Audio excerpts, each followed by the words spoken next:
নমস্কার। আজকে ছিল শ্রাবণের দ্বিতীয় সোমবার। দেখুন এখানে আমি ঠাকুর ঘরে চলে এসেছি সকাল সকাল। ঠাকুরকে আমি আমার নিজের মতো করে স্নান করাতলাম। স্নান করিয়ে এইবারে আমি চন্দন দিয়ে দেবো একে একে। প্রথমে দুধ দিয়ে ভালো করে ধুয়ে দিয়েছি, ঘি মধু আগে মাখিয়ে দিয়েছিলাম। তারপরে দেখুন সাদা গঙ্গার জল দিয়ে ধুয়ে দিলাম। এরপরে দেখুন ঠাকুরগুলো ভালো করে আমি মুছিয়ে দেব। মুছিয়ে দেওয়া হয়ে গেলে ভালো করে আগে মুছিয়ে দিই। তারপরে দেখুন আমি ফুলের মালাগুলো ঠাকুরকে পরিয়ে দেবো। চন্দন পরিয়ে দিলাম,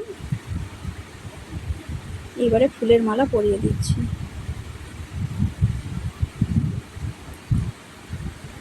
রজনীগন্ধার মালা সকলেই জানেন। রজনীগন্ধার মালা দিলাম।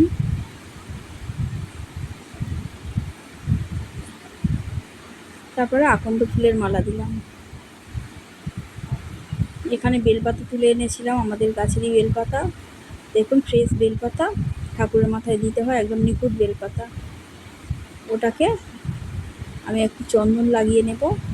চন্দন লাগিয়ে নিয়ে তারপরে ঠাকুরের মাথায় দেব।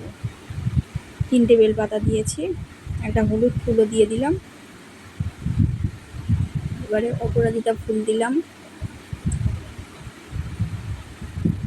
দিয়ে ঠাকুরকে সুন্দর করে সাজিয়ে দিলাম। আজকে যেহেতু দ্বিতীয় দিন, ওই জন্য ঠাকুরের মাথায় কালো তিল দিতে হয়। এখানে আমি কালো তিল দিয়ে দিলাম।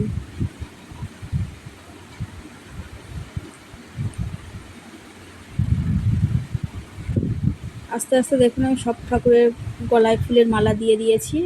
ঠাকুরের এবার প্রসাদ দেওয়া হচ্ছে, প্রসাদটা আমি দিয়ে দিলাম। এখানে সুন্দর করে সাজিয়ে দেব। গোটা ফল দিয়েছিলাম, 5 রকম ফল, একটু মিষ্টি দিয়েছি। আমি আমার সাধ্য মতো দেওয়ার চেষ্টা করেছি। নিজের মতো করে আমি সুন্দর করে সাজিয়ে দিয়েছি।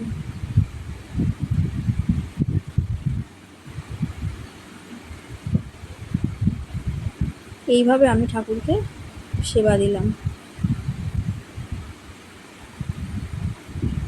এবারে ঠাকুরের প্রসাদের জায়গায় একটু করে ফুল দিয়ে দিলাম। ধূপটা জ্বালা হয়নি, এবারে ধূপ দিয়ে ধূপ জ্বালিয়ে দেব।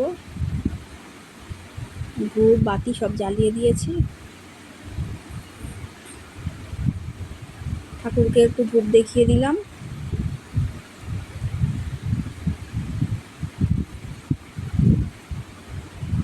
দিয়ে দেখুন হাওয়ায় আবার বাতিটা লিভে গেছে, আবার বাতিটা জ্বালতে হচ্ছে। আজকের বাইরে যা প্রচণ্ড বৃষ্টি হচ্ছে, একে শ্রাবণ মাস।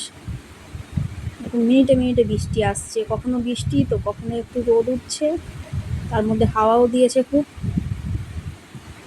নীল বাতি জ্বালিয়েছে।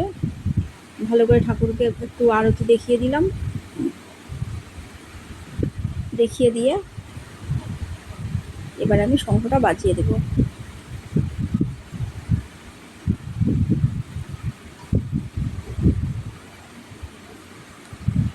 দেখুন শঙ্খটা বাজিয়ে দিলাম, বাজানো হয়ে গেছে। এইবারে আমি এইভাবে আমি ঠাকুরের